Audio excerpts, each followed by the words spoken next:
క్రైస్తలార్ట్ మన రక్షకుడు పరిశుద్ధుడు యేసుక్రీస్తు వారి శక్తి కలిగిన నామంలో ఈ రోజున దేవుని వాక్య ధ్యానమునకు ప్రతి ఒక్కరికి మన దేవుని పేరిట క్రైస్తలార్ట్.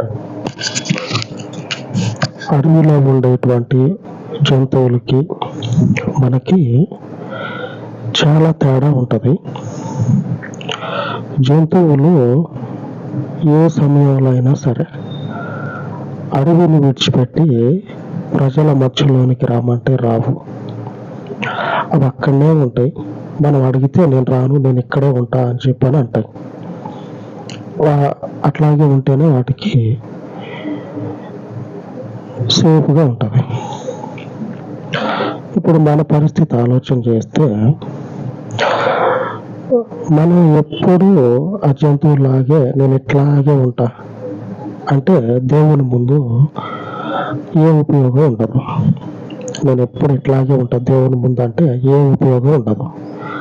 దేవుని ముందు తగ్గాల, మన స్థితిని తగ్గించుకొని బతకాల. తగ్గించుకొని ఎంత బ్రతికితే అంత ఆశీర్వాదం ఉంటుంది. 4 మాటలు చెప్పి టైంపాస్ చేసే బాబత అయితే కాదు. చెప్తున్నా, తగ్గాల. నేను తగ్గా కాబట్టి, అనుభవించి ఉన్నా కాబట్టి, లేఖనాల్లో ఉంది కాబట్టి, ఆ లేఖనాలని అనుసరించి తగ్గా కాబట్టి, నేను అనుభవించి ఉన్నా కాబట్టి మీకు చెప్తా ఉన్నా. ఆ జంతువులు ఎలాగైతే నేను మారినాను ఉంటాయి, అట్లాగే ఉంటాయి. వాటి విషయంలో వాటి వారికి నడిచిపోతుంది. అవి అట్లాగే ఉండాలి. ఎందుకంటే నేను మారతా అని మనుషుల మధ్యలోకి వచ్చినాయి అనుకోండి, లేకుండానే పోతాయి అవి. మనం జంతువులు అయితే కాదు కదా. వాటి జీవితం అలాగున్నది. వాటిని విడిచిపెడితే మన జీవితం ఒకసారి చూస్తే, మనం కనుక దేవుని సన్నిధిలో మారినట్లయితే, తగ్గించుకున్నట్లయితే, మన స్వభావాన్ని మార్చుకొని దేవుని సన్నిధిలో తగ్గించుకున్నట్లయితే దేవుని ఆశీర్వాదం మన మీదకి వస్తుంది.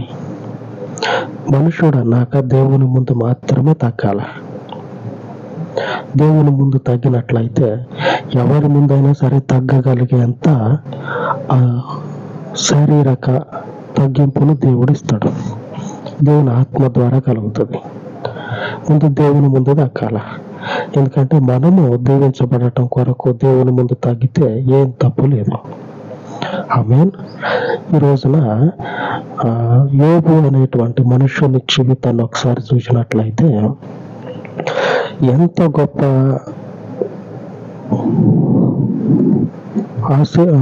ఐశ్వర్యం ఉన్నా సరే, ఎంత గొప్ప ఐశ్వర్యం ఉన్నా సరే, దేవుని విషయంలోకి వచ్చాలకే దేవునిని బట్టి నేల మీద కూర్చొని ఉన్నాడు. నేల అంటే బండలు కూడా కాదు, మట్టిలో కూర్చొని తన స్థితిని బట్టి బాధపడతా ఉంటాడు. దేవుని బట్టి కాదు, తన స్థితిని బట్టి. ఈ స్థితికి నేను వచ్చా, నాకున్నటువంటి ఈ స్థితి దేవునికి ఘనతగా ఉంటే మంచిదే. ఇప్పుడున్నటువంటి ఈ పరిస్థితి దేవునికి మహిమకరంగా ఉంటే మంచిదే అని ఒకనొకప్పుడు ఎంతటి ఆశీర్వాదాన్ని అనుభవించిండో అంతటి దురవస్థలో ఉండి దేవుని చేత యథార్థవర్తనుడు, భూమి మీద ఉన్నటువంటి మనుషులందరిలో అతనిని పోలినటువంటి నరుడు ఇంకొకడు లేడు అని దేవుని చేత పిలువబడతా ఉండు. యోబు గ్రంథము 1వ అధ్యాయము 8వ వచనం. అందుకు యెహోవా, నీవు నా సేవకుడైన యోబు సంగతి ఆలోచించితివా? అతడు యథార్థవర్తనుడును న్యాయవంతుడునై దేవుని యందు భయభక్తులు కలిగి చెడుతనము విసర్జించినవాడు, భూమి మీద అతని వంటి వాడెవడను లేడు. నిజమే. తగ్గించుకునే క్రమంలో యోబుకు ముందున్నటువంటి కీర్తి కలిగినటువంటి గొప్ప రాజులు పడిపోయారు తగ్గించుకునే విషయంలో. గొప్ప రాజులు, కీర్తి ప్రతిష్టలు కలిగినటువంటి వారు, వాళ్ళ తలల మీద బంగారు కిరీటాలు కాదు, కీర్తి కిరీటాలు అనే బిరుదులు ఉండేవి. ఆ మనిషిని చూస్తే భౌతికంగా ఉన్నటువంటి బంగారు కిరీటం కాదు, ఆ మనిషికి ఉన్నటువంటి గొప్ప పేరు అనేది గుర్తుకు రావాలి. అంత గొప్ప పేరును కలిగినటువంటి రాజులు సైతము దేవుని ఈ తోవలో తగ్గించుకునేటువంటి స్వభావము లేక పడిపోయిన వాళ్ళు ఉన్నారు. యోబు అనేటువంటి మనుషుడు ఎంతగా తగ్గిపోయిందంటే, ఆ మట్టిలో కూర్చొని ఆ మట్టితో మాట్లాడుకునే మాటలు, నేను ఎక్కడికి రాబోతూ ఉన్నానో ఓ శాంపుల్ ఒకసారి ఇప్పుడే వచ్చా అని చెప్పినాను, దాంతో మాట్లాడుకుంటా ఉన్నాడు. ఏదో ఒకనాడు నీ దగ్గరికి రావాల్సిందే, ఏదో కొద్ది రోజులు శాంపిల్ చూద్దామని వచ్చా అన్నట్లుగా మట్టితోటి ఆ బాధలోనే మాట్లాడుకుంటా ఉన్నాడు. చూడండి, మనుషుని యొక్క ఐశ్వర్యం అనేది చేజారిపోయింది. ఐశ్వర్యం పోయింది. మరలా దేవుడు కృప చూపితే, ఆశీర్వదిస్తే తిరిగి వస్తుంది. కడుపును పుట్టినటువంటి పిల్లలు, ఆ కుటుంబము చెదరైపోయింది. మరలెట్లా ఐశ్వర్యం అంటే తిరిగి వస్తుందేమో. మరి కడుపును పుట్టినటువంటి పిల్లలు, మరి ఆ చీలిపోయినటువంటి, ఆ ఛిద్రమైపోయినటువంటి ఆ కుటుంబము. దేవుని సన్నిధిలో నిలిచినటువంటి యోబు ఎంతటి తగ్గింపు స్థితిని కలిగి ఉన్నాడో, ఎంతగా దిగజారిపోయి దేవుని సన్నిధిలో ఆయనకు ఆయన బాధ పెట్టుకొని కన్నీటితో ప్రార్థన చేసుకొని కన్నీటితో చెప్పుకునేటోడు. నువ్వు రోజు రావాల్సి ఉంటుంది, కన్నీటితోటి నువ్వు రోజు రావాల్సి ఉంటుంది. ఒకనొక రోజు నేను రాను, నా వల్ల కాదు. రోజు ఎక్కడ రావాలా? రోజు ఎక్కడ రావాలా? నా వల్ల కాదు అని అంటవేమో. కొంచెం ఓపిక చేసుకొని రోజు వస్తూనే ఉండు అని కన్నీటితోటి చెప్పుకునేటోడు. అంతటి స్థితిలోకి దిగజారిపోయాడు. నువ్వే చూసినావు, నీకెడ తెలుసు అని అంటారేమో. లేఖనాలు చదువుతా ఉంటే, లేఖనాలు ఆ మనుషుని యొక్క ఆంతర్యంలో ఉన్నటువంటి బాధ తెలుస్తుంది. అందరికీ తెలియదు. ఆ లేఖనాలని పరిశోధించినట్లయితే, ఆ మనుషుని యొక్క ఆంతర్యాన్ని ఒకసారి చూసినట్లయితే, లేఖనాలలో దేవుడు తెలియపరుస్తాడు. ఆమేన్. తెలియపరుస్తాడు. దేవుడు మనకి ఈరోజు చూస్తూ ఉన్న వాగ్దానం ఏమిటంటే, కీర్తనల గ్రంథము 1వ అధ్యాయము 3వ అధ్యాయము, కీర్తనల గ్రంథం 3వ అధ్యాయము 8వ వచనం. నీ ప్రజల మీదికి నీ ఆశీర్వాదము వచ్చును గాక, దిగి వచ్చును గాక. ఆమేన్. దేవుని ప్రజల మీదకి దేవుని ఆశీర్వాదము 1000 కిలోమీటర్ల స్పీడ్ తోటి, ఆమేన్, 1000 కిలోమీటర్లు కూడా తక్కువే. దేవుని యొక్క కృప చేత అని చెప్పడం కరెక్ట్. దేవుని యొక్క కృప చేత ఆయన ప్రజల మీదకి ఆయన ఆశీర్వాదము దిగవచ్చును గాక. 1000 కిలోమీటర్లు అని చెప్పి పక్కన దేవుని కృప పెట్టినవి అనుకోండి, ఈ 1000 కిలోమీటర్లు 1,00,000 కిలోమీటర్లు అయినా సరిపోవు దేవుని కృప ముందు. ఆ కృప అంతటి స్పీడ్ తోటి ఆయన ప్రజల మీదకి దిగవచ్చును కాక.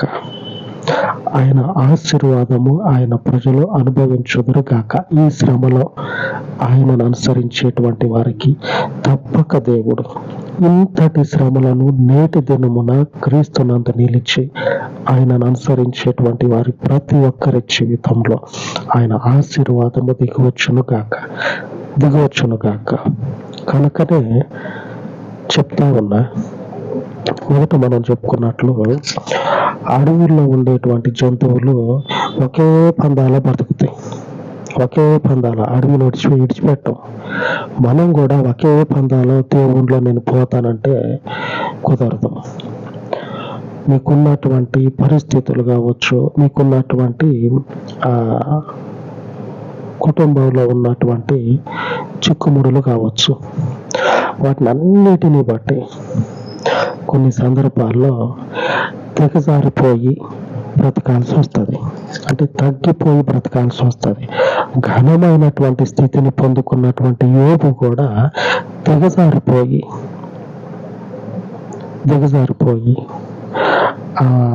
హీనమైనటువంటి స్థితిని పొందుకొని దేవునికి యోబు అప్పచెప్పినటువంటి నమ్మకాన్ని దేవుని దగ్గర పోగొట్టుకోవాలి. యోబు దేవునికి అప్పచెప్పాడు, నేను ఇంతటి నమ్మకస్తుని, ఇంతటి మనగాడిని దేవునికి అప్పచెప్పాడు. అదే నమ్మకాన్ని ఈ యోబు దిగజారిపోయిన సందర్భంలో కూడా పోగొట్టుకోవాలి. మనము కొన్ని సందర్భాల్లో మంచిగా బ్రతకవచ్చు, కొన్ని సందర్భాల్లో హీనమైన స్థితికి దిగజారవచ్చు. ఈ బతికేంద్ర నాయన ఎందుకు వచ్చిన బతికేది? ఒక పక్క మనతో పాటు మన ఏజ్, మన తోటి సహచరు, మన తోటోళ్ళు ఎలా బతుకుతున్నారు, మనం ఎలాగున్నాం, అంతా పోల్చుకొని మన స్థితిని బట్టి మనము డీలా పడాల్సినటువంటి పని లేదు. మనము తగ్గిపోయింది దేవుని కోసం. ఆ దేవుడు తప్పక ఆశీర్వదిస్తాడు, మర్చిపోడు. పూర్వము ఉన్నదానికంటే శ్రమ అనుభవించినమా, క్రీస్తులో శ్రమ అనుభవించినమా, పూర్వము ఉన్నదానికంటే డబల్ అవుతుంది. యోబు గ్రంథము 42:10 మరియు యోబు తన స్నేహితుల నిమిత్తము ప్రార్థన చేసినప్పుడు యెహోవా అతని క్షేమ స్థితిని మరలా అతనికి దయచేసెను. మరియు యోబునకు పూర్వము కలిగిన దానికంటే 2 అంతలు అధికముగా యెహోవా అతనికి దయచేసెను. పూర్వము మొదటి రోజుల్లో ఎంత ఐశ్వర్యం కలిగిందో దానికి కలిపి 2 అంతలు దేవుడు ఆశీర్వాదం ఇచ్చాడు. ఎంతటి దురవస్థలో దిగిపోయినా సరే ఆ నమ్మకాన్ని దేవుని దగ్గర పోగొట్టుకోవాలి, ఆశీర్వాదం వస్తుంది. ఇక దేవుడు ఆశీర్వదిస్తా అని చెప్పాడు, ఇక అంతే. ఇక ఏ టోల్ గేట్ ఉండదు, మధ్యలో ఏ స్టాపులు ఉండవు, ఏ సిగ్నల్ ఉండవు, డైరెక్ట్గా మన మీదకి వచ్చి పడుతుంది. సిగ్నల్ కూడా ఏముండవు, ఇక డైరెక్ట్గా మన మీదకి వచ్చి పడుతుంది. అదే పరిస్థితులు మీకుంటే ఒకసారి ఆ పరిస్థితులు పక్కకు పెట్టండి. ఆశీర్వాదము వచ్చే ముందు యోబుకి ఎదురుపడినటువంటి పరిస్థితులు ఎదురు పడతాయేమో, పడితే తగ్గిపోయి జీవించేటువంటి ఆ ఆలోచనని ఇప్పటి నుంచి పెంపొందించుకోండి. మనం తగ్గాల్సినటువంటి పరిస్థితులు ఉన్నాయనుకోండి, నేను తగ్గను అనే ఆలోచన కాకుండా, ఇప్పుడు వాక్యం ఉంటున్నారు కదా, తగ్గిపోవాలని చెప్తా ఉన్నాడు, తగ్గిపోవాలా. అయితే ఆయన ఏ స్థితి ఇచ్చినా సరే తగ్గుదా. ఆయన మనకి తక్కువ స్థితి ఉద్యోగం ఇచ్చిన, తక్కువ జీతం ఇచ్చిన, దాంట్లోనే బతుకుదాం అనేటువంటి ఆలోచనను పెంపొందించుకున్నట్లయితే ఆ పరిస్థితి వచ్చినప్పుడు కొట్టుకోవాల్సినటువంటి పని లేదు. చేపలలాగా గిలగిలగా కొట్టుకోవాల్సిన పని లేదు. ముందుగానే మనం ప్రిపేర్ అయినాం కదా, సిద్ధపడ్డాం కదా. తగ్గింపు అనేది మనకు ఉండాలి. తగ్గుదాం, ఆశీర్వాదం పొందుకుందాం. ఆమేన్. అలాగే దేవుడు మనల్ని దీవించును గాక. ప్రార్థించుకుందాం. పరిశుద్ధుడా, కృప కలిగిన తండ్రి, ఈ పాదముల యొద్ద ప్రార్థిస్తూ ఈ ఉదయకాలమందు మనవి చేసుకొని చూడగా ఆశీర్వదిస్తా అని వాగ్దానము చేసిన నీ సత్య ప్రమాణంను మీరు తండ్రి జ్ఞాపకము చేసుకొని దీవించమని మీ పాదముల యొద్ద ప్రార్థిస్తూ ఉండగా ఆశీర్వదించుటకు, దీవించుటకు సమర్థుడవు. నీ ఆశీర్వాదమును పొందుటకు మీ ప్రజలు ఏ పరిస్థితుల్లో నిలనై ఉన్నారో ఆ పరిస్థితులన్నిటిలో మీ కృపను ఎడము చేయక నీ కృపను వారి మీద సమృద్ధిగా కుమ్మరింపచేసి నీకు తండ్రి వారు ఏ నమ్మకాన్నైతే అప్పగించారో అదే నమ్మకాన్ని నీ దగ్గర నిలబెట్టుకునేటట్లుగా వారి జీవితాన్ని వారు తండ్రి, వారి విశ్వాసమును వారు పరిశుద్ధుడా మీ మార్గంలో కాపాడుకొనుటకు మీరు తండ్రి సహాయమును దయచేయమని, వారి నమ్మకత్వాన్ని పోగొట్టుకొనకుండా వారి యొక్క ప్రాణాత్మ దేహములను వారు స్వాధీనపరచుకున్నట్లు నీ వాక్యం అనేటువంటి పరిశుద్ధుడా అయ్యా పరలోకపు ఆహారము చేత వారిని బలపరిచి మీకు మహిమను తెచ్చుకొనమని ఈ ప్రార్థన మనవులను యేసుక్రీస్తు శక్తి కలిగిన నామమున ప్రార్థించి వేడుకొనుచున్నాను తండ్రి. ఆమేన్, ఆమేన్. మన పరిశుద్ధుని కృప మనకు తోడై ఉండును గాక. ఆమేన్, ఆమేన్.